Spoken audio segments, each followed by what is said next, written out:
Mr. DJ. Hey, check this out. We got a great show coming your way.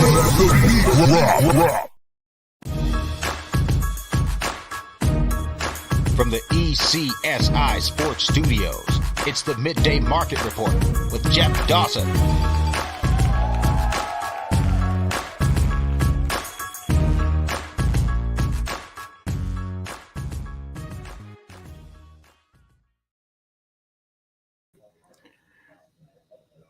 Good afternoon, sports fans from all around the globe. I am the co-host, Jeff Dawson, East Coast Sports Investors, and this is your Sunday FUNday MLB Chalk Talk in between the lines for April 16th. And before I bring on our co-host, Mr. Scott Webb, it's Sunday. It's family day here at ECSI. I'm going to have a little sermon just for a couple seconds, and for everyone that's jumping on and listening, I'm going to preach for a second.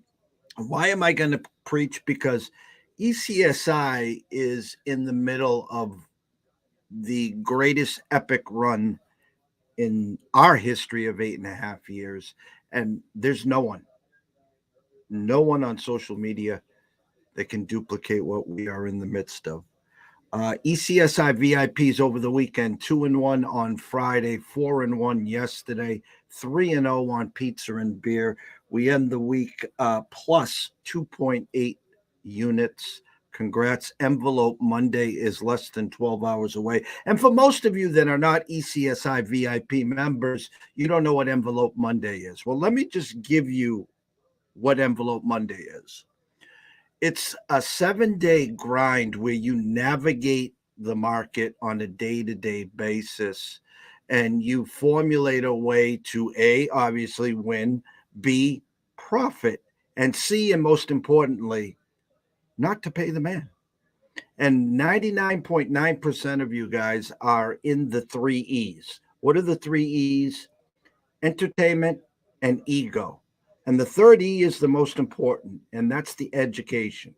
Now, most of you don't want to be educated because when it's all said and done, you want the final say. You want to say, I told you so, and this is why I chose that game. And lastly, at the end of the week, you're so wired of paying the guy every week, funding his house, funding his car payments, funding his trips to Aruba, to Vegas, his children's college fund.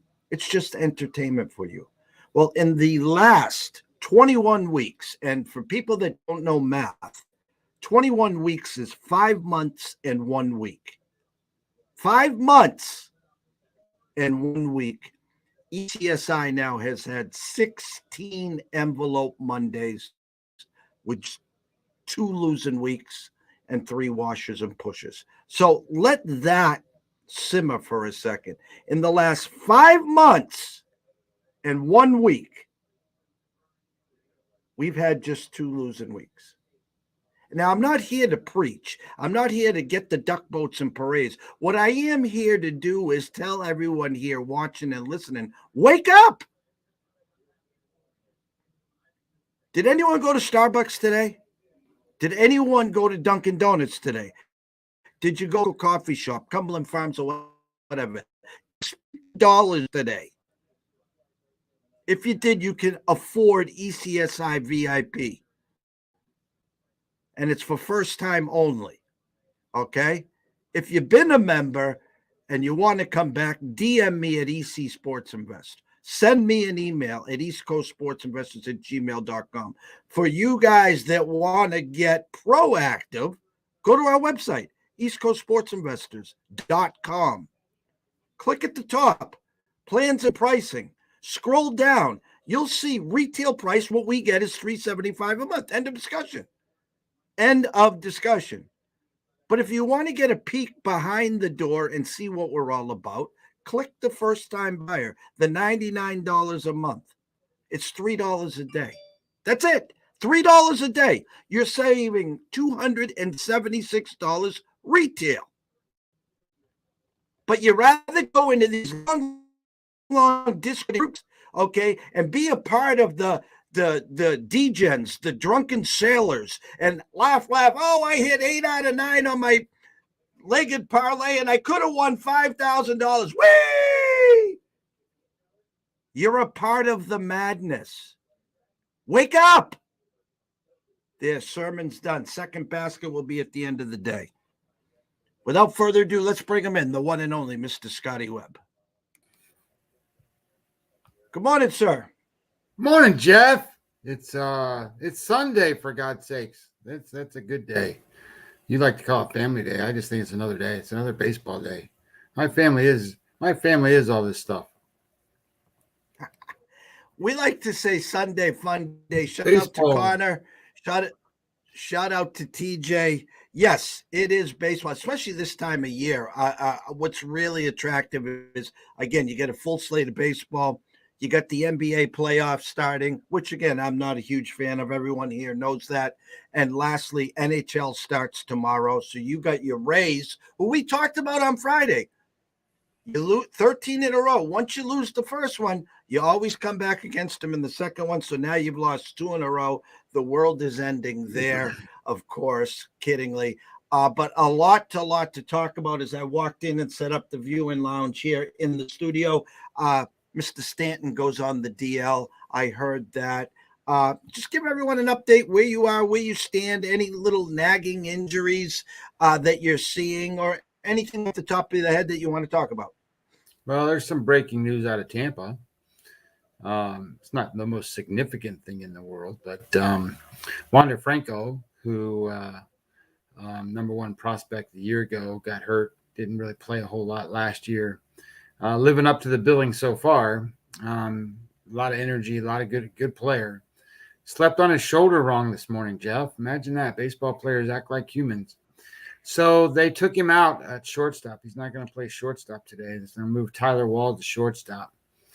And they're going to let him DH. They're going to let him hit. They're not going to let him throw. So it must have slept wrong on his right shoulder or something. So anyway, they made a lineup change there, which means they shifted some other guys. Whoever was the DH, I didn't look. I did have it, and maybe I still have it. I don't know. I don't know. Oh, I clicked it off already. I had all the lineups here in front of me, but they switched him around, so he is not gonna play. He's gonna play short or DH, not in the field, which isn't not the biggest crisis in the world for that team, because Walls is probably. I don't know if most people know about Walls, but Walls can play shortstop. He can play defense. He just can't hit.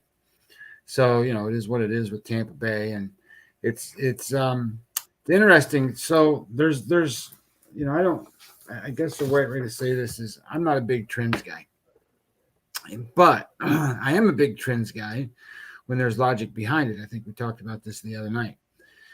And one of the things about these streaks, right? We talked about you got to ride streaks until they're done. Just ride them until they're done, because you're not handicapping how long a streak is going to last. That's not your job. You're not to bet that. You just ride it until it's over, one way or the other. Whether they're losing and you're riding them until they lose, or they're winning and you ride that till they're done winning. So don't think you're out here trying to guess when it's going to be over. So, but there's some general I shouldn't say consensus. That's the wrong word. There's good logic behind certain things, and I talked about the carryover theory the last time, and one of the things I think there's good logic there. So here's another one that's good logic, and this goes to the why you bet the second game they're going to lose 2. So they're doing everything they can, especially on a streak like this that's 13 games, 12 games, whatever it is. And what they're trying to do is keep that streak alive. I mean, they're trying to win everything they can. They're doing everything they can do to win these games. So they're playing their starters. They're not resting people. The guys are playing as hard as they can to keep these streaks alive. So when that's over, then it's kind of like the bubble burst. So they come in the next day and they're feeling like, oh my God, the streak's over. Okay, good. Now I don't have to go out and and be superhuman to try to keep the streak going. So there's what I would consider that to be as a natural letdown spot. So even when you have a pitcher like Kikuchi on the mound, who you want to kind of bet against most often, it doesn't matter because the guys are more, I don't want to say, let's just say they're less sharp. They're less wanting to go out and do everything they can to win the game. Sure, they're not trying to lose. Trust me, they're not trying to lose. But they're not trying to keep a 13-game winning streak going either. They're just playing a normal, regular baseball game, and it's a letdown spot. So that's why that particular situation works well. I agree 100%. And you talk about trends, and a lot of people like to say trends can be your friends, and I get that part. And as you and I always say, Scott, there's a million ways to skin a cat, to peel back an onion. I always talk about our 78.6 win rate when you and I are on the same side of a game. And I come at it from Alaska and you come at it from Australia, but somehow, some way we meet in the middle and we come up with the same side. And that's the bonuses. That's what I really enjoy. And it was funny, Scott, I had your Jays and Rays game on, and it got a little sketchy there, bottom of the ninth, 5-2, bases loaded. And correct me if I'm wrong, wasn't Franco up? Didn't he make he hit a frozen rope right back at the mound, and Romano got smoked. And it was more defense, and it hit him, and he got the ball and made the final out. And as they're trying to do the celebration line, Romano was like walking like he just got hit by Tyson. I don't know if he was having a hard time breathing or not. But the point is, if he doesn't deflect that, it's in the center field, and at worst, it's 5-4 there. So, anyways, full slate. I've seen some stuff flip. I just, in my eyes, kind of comical. The Red Sox overnight, the Angels were minus 115. Now the Red Sox have flipped to minus, I'll use circa minus 109. Sox we had them Friday team total. Yesterday they rallied the troops, and 3 catches interference, 2 in the bottom of the 8th to help them propel them against the Angels there. As always, Sunday, Quicksand Sunday, some big favorites. I remember way back in the day when I was wet behind the ears and I knew everything. I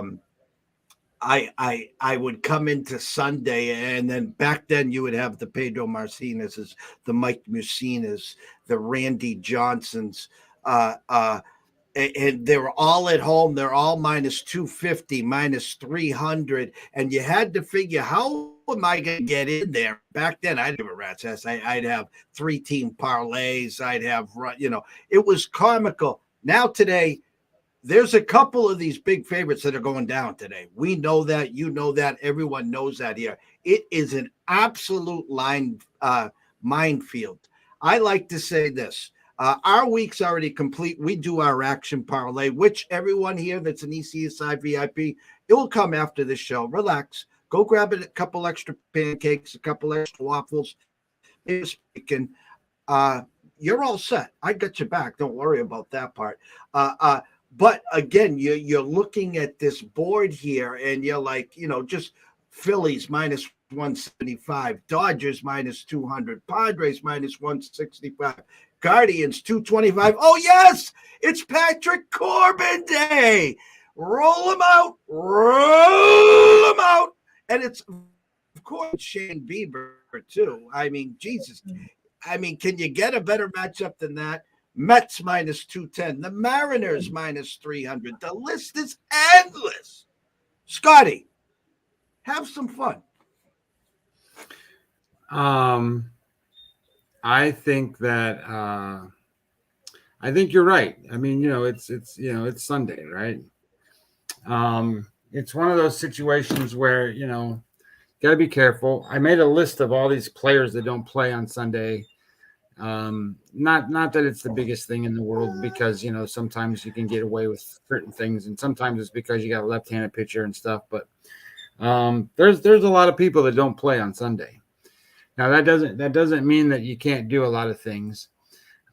Here's what I will tell you about one of those games yesterday. I have probably made, I don't know how many baseball bets, at least a couple thousand, right? I mean, I've bet World Baseball Classic games, I bet KBO games, I bet Major League Baseball games, and yesterday had to be a first. I mean, it just had to be a first. I have never bet baseball games. I mean, I've lost on pass. You know how this works. I've lost on pass balls, wild pitches, whatever. Ball got lost in the sun. The guy missed a fly. All that crap. You lose those ways. And to be honest, I feel like I've been a little snake bitten here the last, 4 or 5 days. But I thought that Boston Red Sox game yesterday, I was on the Angels. So can you imagine me being on the Angels ahead by a run? They fought back to get back in the game. They did everything they could. They hit a grand slam in the first inning, and they got behind. And then they got back ahead. Then they got tied, and then they got ahead in the 8th inning. And then they come out there, and they give up a single, which I get it. Okay, guy gets a base hit. And then you have a catcher's interference call. Okay, well, now you got a guy on first and second, because it's basically an automatic walk. And then I think they got the next guy out. And then they got another catcher's interference call in the same damn inning. So now you got bases loaded. And I'm like, are you kidding me, man? And, basically I'll take this base hit. Now they got 2 runs, which is what happened. And I'm like, I can't believe you lose these games because of this kind of bullshit. But that's baseball. And I don't want to sit here and complain, because that's just the way things work. I just thought it was interesting that I lost a baseball game with, catcher's interferences being played. So anyway, interesting thing. So, getting into today's games, you got to be real careful on certain things. Like, the Giants aren't playing Conforto today, and they're not playing Crawford today. But the reason they're not playing him is because Boyd's pitching. He's a right lefty. So I think that's a normal spot for them not to play. It's not because they're resting. It's just because of the pitching matchup. And it's kind of interesting because, when you start to break this game down a little bit, they just signed Webb for a lot of money 2 days ago. And maybe it was 2 days ago. Maybe it was yesterday. I think it was 2 days ago. Anyway, he hasn't pitched that great. I mean, his game score 47, 45, 43 is not what aces do. And over the course of his tenure, he's not been a super big kind of fastball guy. He's a decent fastball guy, but he's a big changeup curve guy. He gets a lot of strikeouts on those things, and a big ground ball pitcher. I think his performance data-wise shows that he's been better than what his results have shown. So I don't mind him today. I think Boyd has got a little bit of a resurgence pitching for Detroit. His numbers don't look like they're going to be too good today. So it kind of looks like that's a matchup that favors San Francisco. But they got Peterson's now not playing. So there's a lot of guys in that lineup that you're going to have to count on that you wouldn't normally do. So I would just pass that game. I do have to figure out, I know that Corbin pitched good enough to he didn't win, but they were good enough to cover run lines in first halves or whatever. I bet him last time, and I didn't cover that because he hung around. But I will tell you this. You want to bet against Patrick Corbin every time he pitches. You just do, because he's hittable. Any pitcher that goes out there and every pitcher that goes out there and doesn't have the stuff to miss bats, that's where you want to try to find your pitchers that you want to bet against. There's a good data point too, and I'm going to bring it up if I can find it here real quick. If I can get there, and I will. Washington Scotty. Nationals. Yeah, go ahead. I just wanted to say I got an update as you were talking about the Giant and Detroit game. Check there. I think there's a rain delay. I don't know if they're going to start later or whatever, but I did just get an update, rain delay in Detroit, for anyone looking to dive in there. So these pitchers have certain metrics that you want to follow. And you know, I shouldn't say certain metrics. You can go figure out whatever you want to. I mean, they got the only thing they don't have is how many times they scratch their head on the mound. I mean, if you want to know how many pitches they throw, they'll tell you. If you want to know what kind of pitches they throw, they'll tell you. If you want to know anything you want, they'll tell you. Some of it doesn't matter to what we do, right? We talked about this last time. We're not fantasy baseball players, even though that we get a little bit of some of that stuff. We don't bet like fantasy baseball player people bet like professional investors, if you want to call it that. We are bettors of sports gambling. So you want to bet against a pitcher that's swing and miss rate is low, right? You want, if he can't get a batter to swing and miss, then he's going to get hit, and that those numbers play out for Corbin.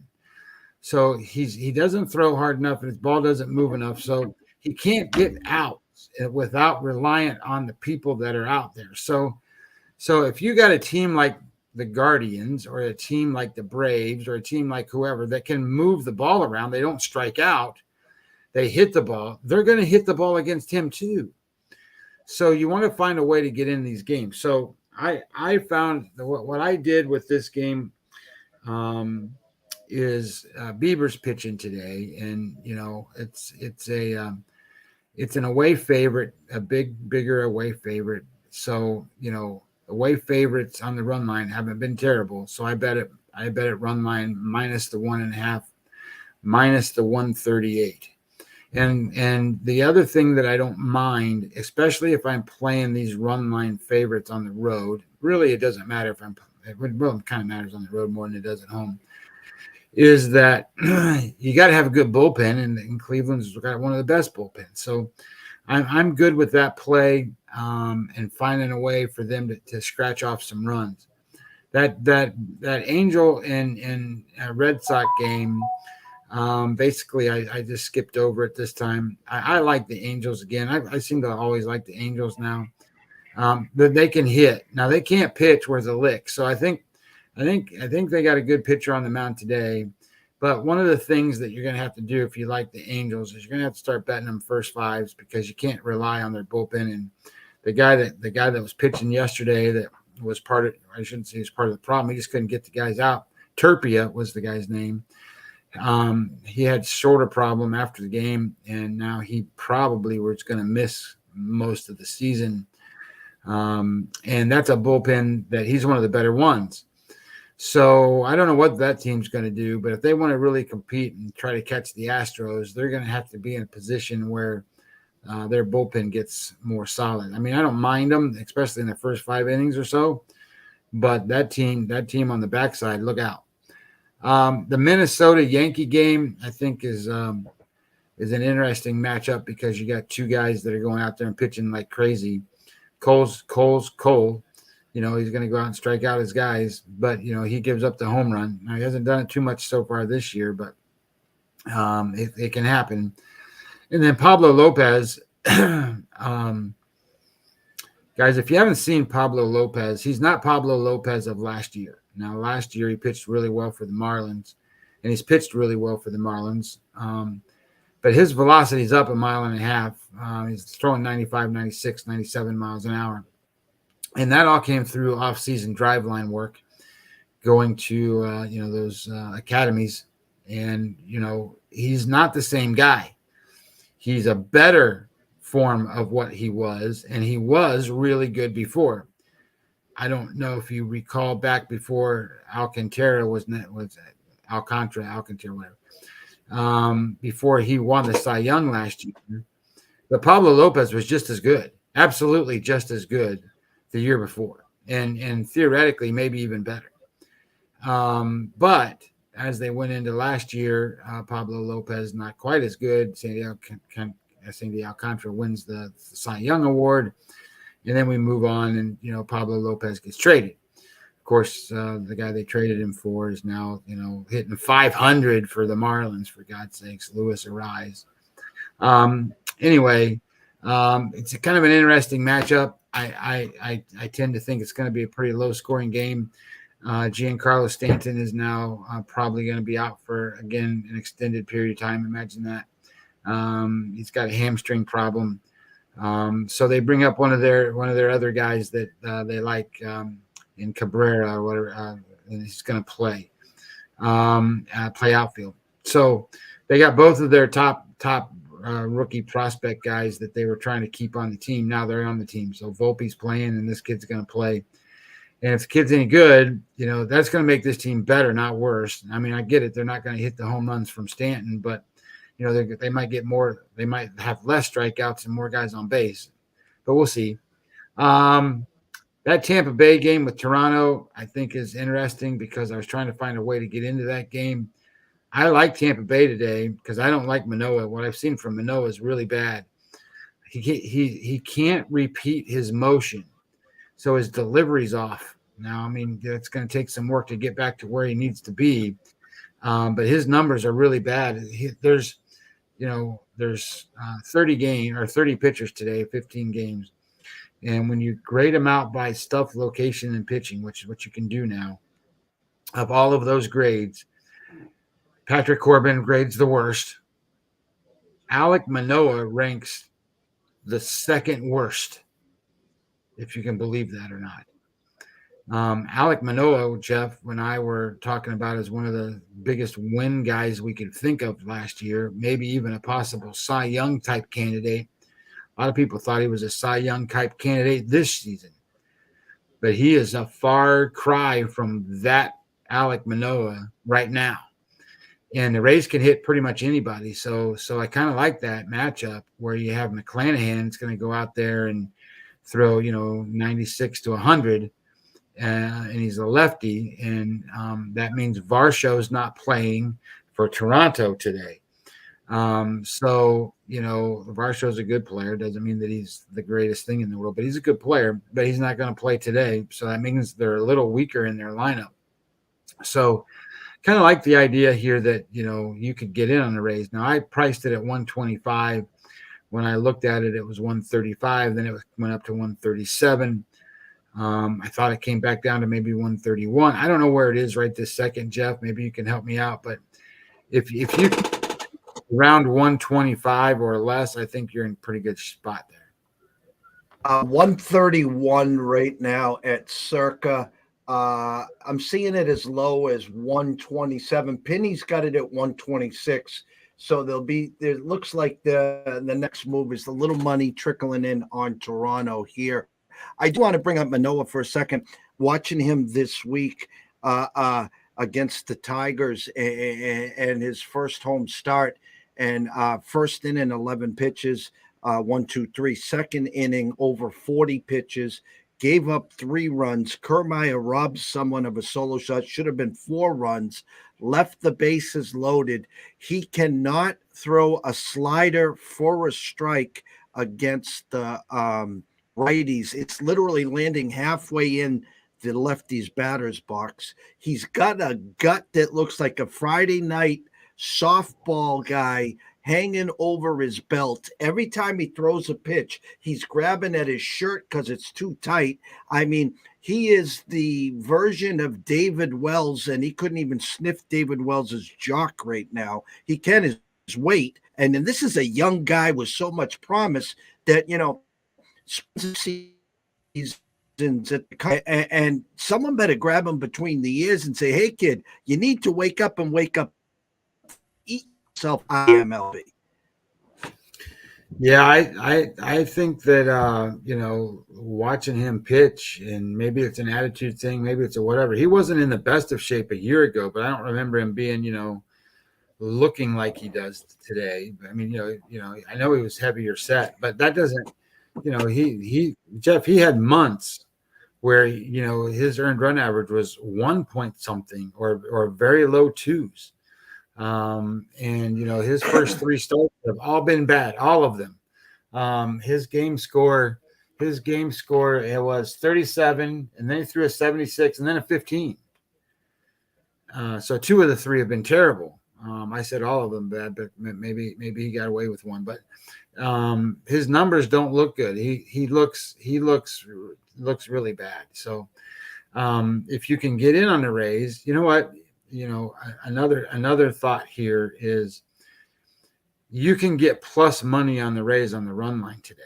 Now, the reason I'm telling you this is because the Blue Jays have a pretty good bullpen, but they've been using them. They've been in close games with the Rays. Their bullpen's kind of shot right now. So you want to get a shot at it. You're going to have the B bullpen for the Blue Jays today. And, the Rays have a good bullpen, and they got a good pitcher on the mound.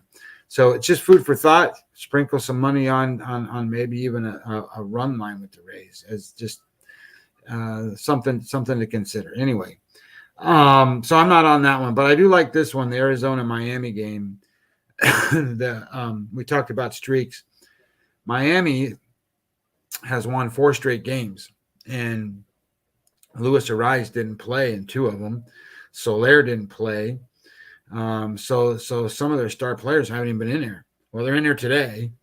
And Zach Gallen's on the mound for Arizona now.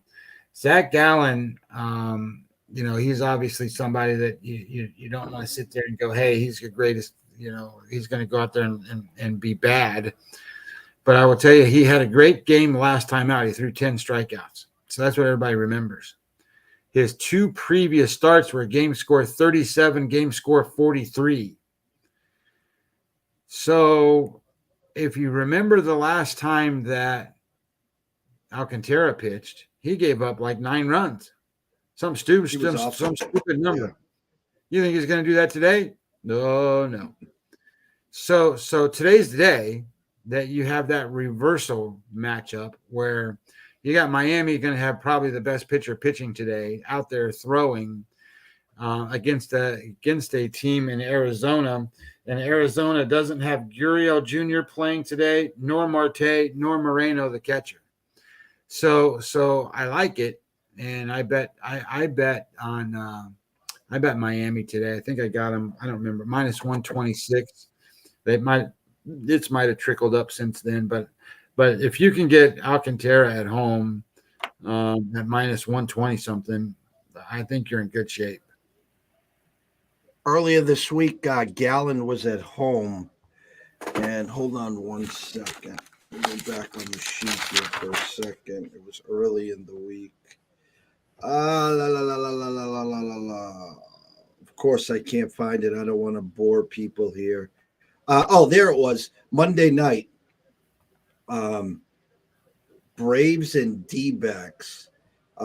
We had over Braves team total 4.5 against the D-backs, and Gallen had 47 pitches in the first 2 innings. They had him, and they let him off the hook. Then I think he just got into cruise control. He ended the game with 11 strikeouts. I mean, listen, Gallen's one of those pitchers that when he's on, he's good. But, like the old days, Scotty, some of these teams, the old Red Sox, the old yanking this up, where part of their game plan was just to make the pitcher throw pitches, make them work, make them get deep into the count. So they're at that, 70, 80 mark in that 3/4 inning because they're only going to go, 4/5.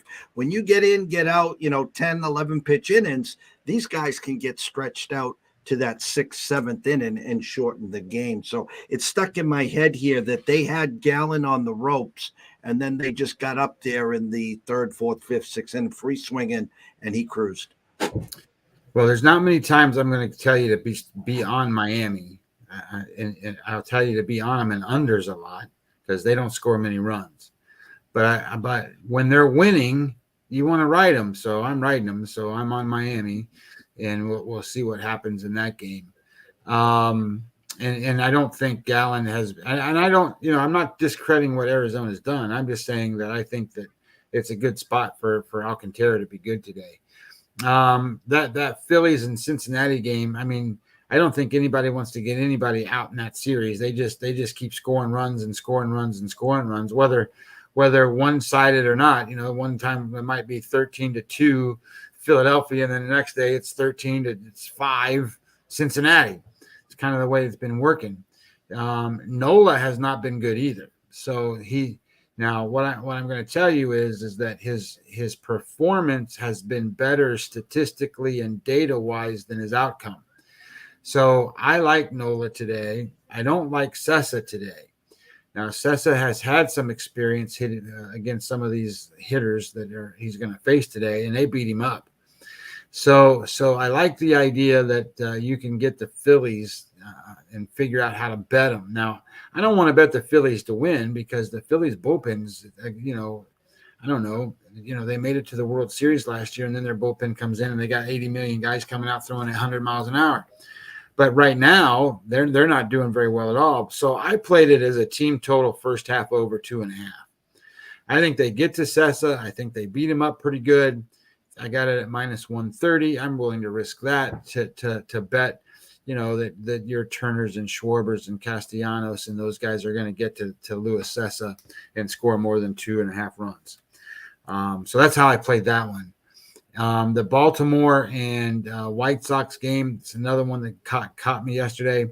Baltimore fights back, gets the lead. White Sox do whatever, and every time Baltimore would take the lead, the White Sox would tie it back every time. And every time I thought I was going to win that game, I ended up losing the game because even though that Baltimore scored in that 10th inning, they couldn't get anybody out.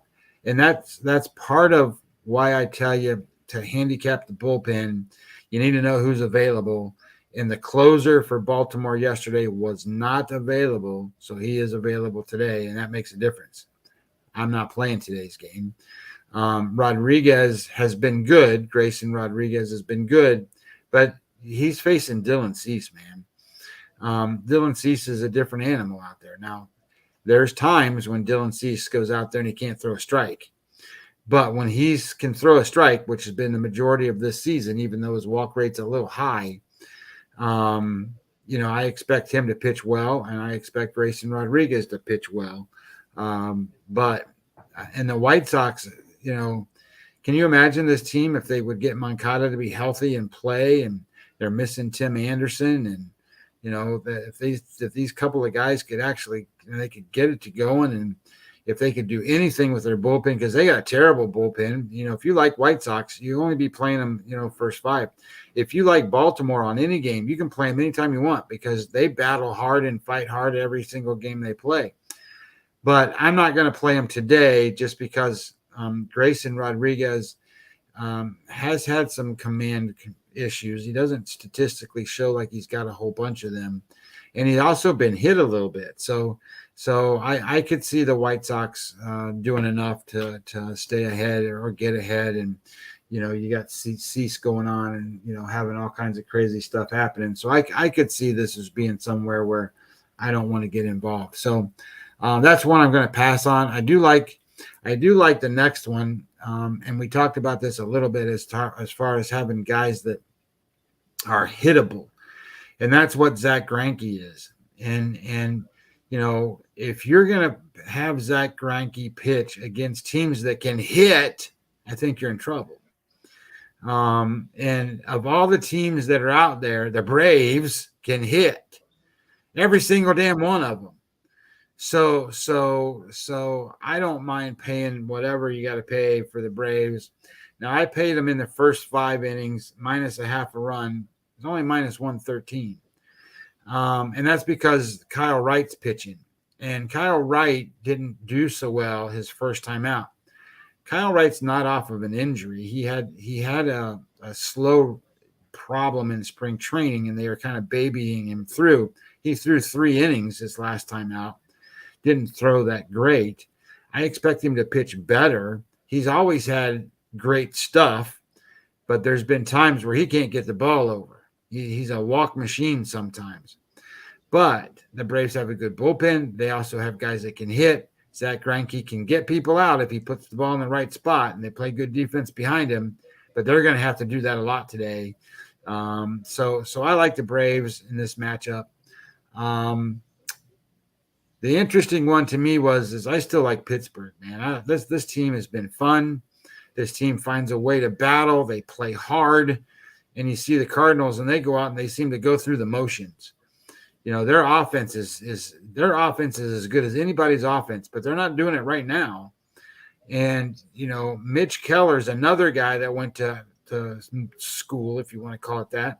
He's got velocity uptake. And he's also out there throwing 6 different pitches now.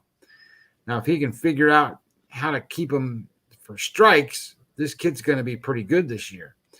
And Michaelis hasn't thrown a good game yet. And he's hittable. Now, his velocity isn't the highest, but it's not like, he's Smiley out there throwing, not breaking the glass. He can throw 95 miles an hour, but I think this is a good spot for the Pirates. Now, the problem is you got to sit there and go, can the Pirates actually win a series on the road against the Cardinals? Because if the Cardinals win, they split it. So I decided not to play it, but I still think that the Pirates are a pretty good play because, based on what I'm seeing, and I've seen 3 starts, and I think you can go by that and say, well, Michaelis is what you can see he is. He's going to get hit. So they went and signed him to a deal too. And now that's a problem because, he can't pitch anymore.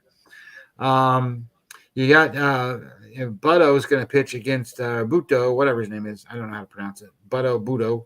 He's going to pitch for the Mets today against Sears. Now, Sears is a guy that Oakland got from the Yankees, lefty. He pitched for the Yankees, wasn't terrible. And he's not been terrible for Oakland. When you pitch for Oakland, what are you going to do? You're on a team that doesn't win very many games. And I don't think he's going to do super well today. But I'm not going to go out there and bet on Butto either. He's a fill-in guy. So you got fill-in guy against a guy that's got a little bit more experience. You got a lineup in the Mets that's probably a lot better than the lineup for the A's. But it's not like you got the Braves out there and the Braves line up against this kid either. So I'm just going to leave that one alone. It's a big number. Now the Cubs game I like. This game is Dodgers Cubs, and you got to figure out how to bet it. Because I think Urias is the best pitcher nobody talks about. He just is. And when you look at projections and WAR numbers and stuff, and if you follow Zips and some of these other programs and Steamer, and Zips really thinks that he's one of the best pitchers in baseball. He's not graded as high as Garrett Cole or some of these other guys, but he's maybe that very next tier. Like Garrett Cole's like a 4.7 or something. In terms of WAR prorated number, not prorated, but projected number. And Urias is 4.2. That's pretty damn close to that. To give you an idea, Alcantara is 3.7, 3.8. So numbers and data and projection systems wise, Urias is supposed to be better than Alcantara. So then you're looking at it and going, okay, well, they placed the Cubs today. Well, Smiley's that guy that's like Greinke, but he's not as good as Greinke. So then you got the Dodgers who can hit. So I looked at this and said, all right, I can take the Dodgers first 5 team total again, 2.5. They got to score more than 2.5 runs minus 135. I think they can do that. Smiley is a very hittable guy. His predicted ex-WOBA number is 421, which is one of the highest ones on the board today. And he's got a 46 and a 40. He's got a 46. I'm sorry, a 6, and he's off of a good game. A 69. He had a 69. He's never going to throw another 69 for 10 more starts. His previous start to that was a 23. So that's kind of how that works. You throw a bad start, you got a good start. Well, guess what he's due for? A bad start, because that's what he's going to be. He's a bad pitcher, and he's facing a good team. So I kind of like that one. And then you have my computer just went, hey, it's time for a nap because I wasn't moving it around. Then you have there we go. Then you have Miley and Darvish, and this is another one where the Brewers are playing above their head right now. They're batting very well. This is another spot where San Diego is too high. Now, if you want to take your shot, you got Miley on the mound, and Miley pitched a good game. Well, he pitched a 43 and a 70. So he pitched really good his first time, not so good the last time. I think he's probably going to pitch about a 50, which is average. And Darvish has been 55, 57. He's kind of a little bit above average type pitcher. Throws 17 pitches up there. They got to figure out what they're doing. But he's also not striking guys out, Darvish. So if your average is going to be, 6.35 guys per 9 innings, and you're not, you don't last 9 innings, you're at 5.5 is like a strikeout number. And the Brewers can hit right now. There's going to be a time when you're going to go, they can't hit, but they can hit right now. So I think the Brewers are a spot where you might want to dive in here and take a shot. And then you got Colorado and Seattle. Now this kid Davis is pitching. He's not like he ain't been around. He's been around a little while, even though he's a young kid. He's got some service time in the big leagues. He gets hit every time he goes up. He just gets hit. And the trouble is, you want to pay minus 300? I don't think so. And then I started looking at other ways to try to get into the game, and I'm just not going to do it because the problem is that Seattle's one of these teams that when they're all hitting, they're pretty good. But when you only have Rodriguez that's playing well, or you only have Raleigh that's playing well, or you only have, some of those other, you're not that good, that team. So I think that anytime you get, a big minus 200, minus 300, when you're playing Seattle, you just got to look the other way or don't play them. And then lastly, Texas and Houston. I kind of like Houston tonight. I haven't done a whole lot with it. But I like Houston in the sense that, did you see Heaney pitch his last game, Jeff? I think he 11 struck Ks out, or 12 Ks. but he had 9 straight, 10 straight, something like that. Well, he don't do that very often, and he throws the ball all over the gosh darn place. So Valdez is pitching, and you can count on him to be consistent. He's pitched against this team a ton because they play each other. It is a division rivalry game. But over the last 5 starts, which would have been all last year or 4 of them, he's a game score 66 against the Rangers. So it's not like he doesn't pitch very well against this team. So I wouldn't expect the Rangers to score a whole lot today. And I would expect that the Astros have a chance. So I haven't bet this game yet, but and I might. I will see how my day goes. But I'm thinking Houston Astros first 5 minus a half run, minus 120 is the number I was looking at.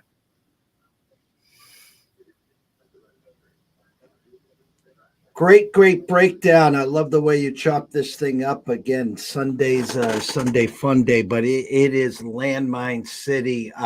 Take a snapshot of these big favorites and see how many of them do go down. But, there's value and edges if you want to get into these without laying the minus 200, the minus 250s, the minus 300s.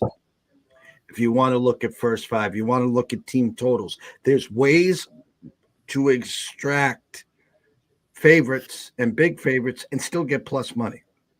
And it takes work. And most of the people out there don't want to do the work. You're doing your numbers around the clock. We're doing our numbers around the clock. We're following the market, and we're just to see how we can extract the most value, to profit, to basically, we can turn a minus 200 into a plus 110 or even money with a team total over. And I'm not going to, we're going on to 50 minutes now. I'm not going to explain to you how we go doing that because it would take too long. But the fact of the matter is, if you dig in, there's ways that you can take these big favorites and get them to even, to plus 110, to minus 115, minus 120. Scotty talked about first 5s, even talked about team totals, first 5s. I haven't done team total first 5. We've done a lot of first 5 game overs. We've done a lot of team total full games. But again, another avenue that you're going down, and hats off. Well, I mean, you just have to try to figure out the best way to do certain things, and kind of the way I've try to do it is let's make sure that if you want to capitalize on a bad pitcher, you got a team that can hit, and they're going to put the ball in play, so that gives you some opportunity there. And if you're betting team totals, you don't got to worry about what your pitcher's doing. You just got to, in theory, you almost want your pitcher to do bad, because that means your team has to try harder to keep up. So it's one of these thoughts, though, that if you want to try to get into some of these games, I think that you got to try to be creative, but be creative in a smart way. I see a lot of people, and I see a lot of not DMs, but a lot of tweets that you got the guys, and I'm not going to say there's anything wrong with it, because there's truly not, but there's two different things going on here. So you get a lot of people that are out there that are going, hey, I want this guy on his over his strikeouts, I want this guy over his his base hits totals, or I want to take this guy for a home run thing, I want to do that. But they're getting a ton of plus money on that, and that's great. You make those bets. But here's the difference. When you're making those bets, you're expecting to lose. And if you win, great, because you made 4 of them, and you hit one of them, and you maybe won enough on the one that you hit that covers the ones you lost. But you're making enough of them at plus 400 or plus whatever the number is to try to cover your bet. So it's a tough way to do this thing. And then you try to put them all together and parlay them and do all these other things. There's nothing wrong with it if that's what you want to do. But I'm talking about sports gambling, okay? I'm not talking about fantasy, throwing stuff on the wall and seeing if you can get some of this stuff to hit. So these are data games that have been played out, and they've been looked at to drive a one bet expect to win response. And when they lose, I get crazy because they didn't do what they're supposed to. Like I can't handicap that a guy's going to go out there and have, what was it you said, 3 catchers interferences in a game. I can't handicap that, Jeff. I can't, the odds of that are I don't know what the odds of that are. I couldn't even come up with a number for the odds of that. So I mean, I probably could if I had data in front of me to figure one out, but I don't know how many catchers interferences are there in a whole season? 15 maybe in a whole season. So you follow where I'm going. The whole idea is when a sports guy is gambling and he's putting his money down, is betting, he's expecting to win the bet, or he doesn't make the bet. When you're a fantasy player playing the props and the stuff, there's nothing wrong with it. Didn't say there was. The difference is you're expecting to lose. You're not expecting to lose them all, or you wouldn't bet them all. But you can't tell me which one you're expecting to win, because you don't know. You're just throwing them out there and going, okay, I can get this and this and this and this and this. And if I get 1 or if I get 2 of them to hit, great. If I get 3 of them to hit, shit, I made a lot of money. You're just that's how you're doing it. And then, like Jeff said at the beginning of the show, it's just like we talk about. I do things one way, he does things another way, and that's another way. There's 18,000 ways to win at doing these things. So I'm not blaming, saying it's wrong or indifferent. I'm just saying that when I talk about a game and I bet it because I think it's going to cover and win. I'm not throwing it on the wall to see if it sticks. And talk about I think the key a lot of people really need to understand here is, listen, we do all the work. We do it entirely different ways. But for you, the investor, you, the wagerer, you, whether you're here for entertainment, whether you're here as a professional, whether you're here for a second stream of income, our job is to put you in place. Opportunity. Okay. And the reason I say that, Scotty, is we end the week before the action parlay, which is coming, guys. Trust me, it's coming. 10-7 plus 2.80 units for the week. And that doesn't include our 5-0 pizza and beer money, which is pizza and beer money. We don't include those. But here's the funny, Scott. Whether it was a team total or a combination of an over, a first 5 over, I had 4 games, that we had the bases loaded. one swing away, one single away from cashing. So we're right at the window, and they're ready to say winner or step on over there. Okay. I am not exaggerating. We have not had one base hit with the bases loaded this week. So the difference of just a single, if we batted 1,000 on those 4 occasions, we end the week 14-3.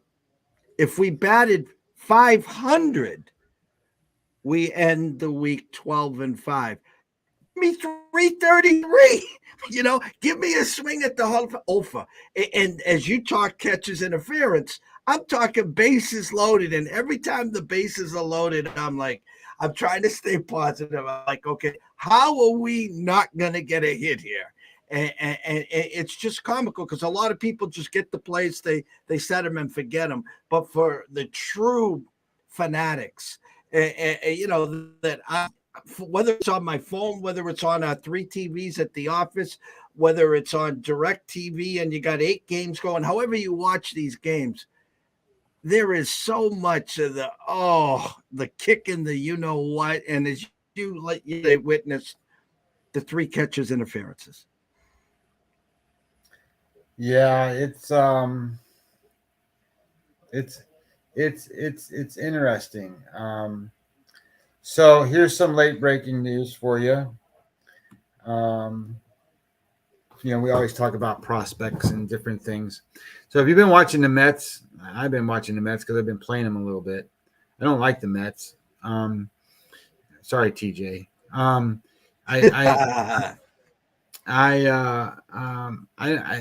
the guy they got at third base, I forget what his name is right now. He's a Hispanic player, and he's the guy that's afraid of the cats. Eduardo something. I forget what his last name is. He's batting like 100, maybe not even 100 anymore. So it's been a big cry to bring up Beatty, right? The big prospect, Brett Beatty.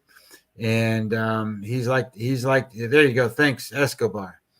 Thanks, TJ. Well, I got some news here per Andy Martino that the Mets are going to be bringing up Brett Beatty. I don't know what the corresponding move is, but Met fans like TJ should be pretty excited to see Brett Beatty instead of Eduardo Escobar at third base. I got to thank TJ. I got to thank Russell. I got to thank who else? We had a load of people today. I know Connor was here. I know who else? George was here. TJ, a lot of people here today. It was Russell a great way Saylor to start the was morning on. and early. Yes, Russell was here. Russell, George, TJ, Connor, all our Facebook friends I know that are watching too. Myself and Scotty will be back Tuesday night, God willing, 6:30, 6:45, 7 o'clock. Keep an eye on our timelines there. Monday at 3 o'clock, I'll have Andrew McGinnis on. We're going to break down the NHL playoffs. They start tomorrow. NBA goes on again today. We can't do this without you guys. Always remember this. If you are wagering, please do it responsibly. If you do have a problem, pick up the phone. There's an 800 number. I think it's 800 Gambler to be exact. And you ask why? Because myself and Scotty care. We want to see you here today, tomorrow, next week, next month, through 2024 and beyond. From myself, Jeff Dawson at EC Sports Invest, from the one, the only Scotty Webb at Webby20 MLB. We wish everyone a blessed day. It's family day. It's Sunday fun day. As Scotty would say, it's baseball day. Have a blast, and we'll see you next week.